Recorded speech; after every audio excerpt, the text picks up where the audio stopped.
Kamusta mga responsible drivers? So ngayon gusto ko lang i-share yung latest modification natin or upgrades ng headlight. Dagdag ito sa road safety natin dahil yung current na gamit natin dito sa video is LED. Kung makikita nyo, medyo sabog yung ilaw niya, no? Makikita mo lang na gumagana siya kung malapit na yung sasakyan sa harapan mo, pero pag ganyan, ayan, nakita mo parang pitch black lang yung nasa harapan ng sasakyan, sabog na sabog. Although sa gilid makikita mo may cut off, pero malabo, hindi mo siya ma-distinguish kung ilaw mo ba yon o ilaw ng ibang sasakyan sa paligid mo. Ayan, nakita nyo yung baha na nilulusong natin. Ito yung nagdaang habagat. Ayan, napakadilim, no? Kung malapit lang tayo, tsaka lang natin napansin na mayroong motorcycle rider na naglalakad sa gilid. Tapos hindi mo talaga makita yung baha sa unahan. Itim na itim lang siya. Ayan.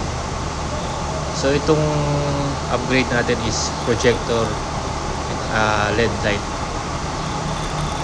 Retrofit siya. DIY lang natin. Ayan, sobrang dilim talaga. Kaya napaisip na ako na talagang kailangan ko na mag-upgrade dahil ang hirap sa dilim. Ayan, pag madidilim yung mga kalsada at hindi natin maiwasan yung mga lubak, hindi natin makita. Ayan. Ayan, dyan lang medyo lumiwanag yung nasa harapan natin. Nung may ilaw na nagre-reflect sa paligid. Ayan yung sample naman nung naka-retrofit na tayo. Kitang-kita nyo sa unahan na ilaw natin maliwanag. Tapos makikita mo rin may cut off. Ayan, no? Hindi siya sabog. Nakikita natin yung sasakyan sa paligid, yung kalsada sa unahan. Ayan. Tapos yung cut off niya maganda kasi hindi masisilaw yung sasakyan na nasa unahan natin.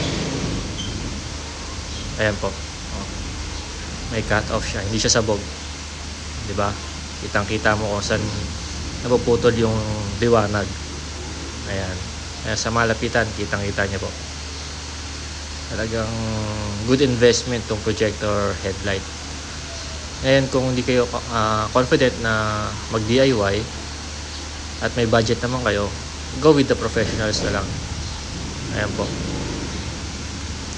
Tapos ito papakita ko sa inyo kung gaano siya kalakas. Kahit sa araw, ayan, makikita mo may cut off pa rin siya. Ayan yung high beam nya, low beam.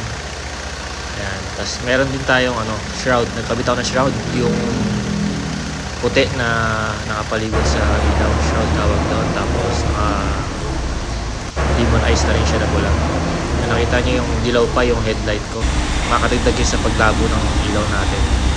Kaya pina-restore ko siya dito sa kaibigan natin sa Swerve 86. Ayan po, puti na ulit siya, hindi na siya dilaw.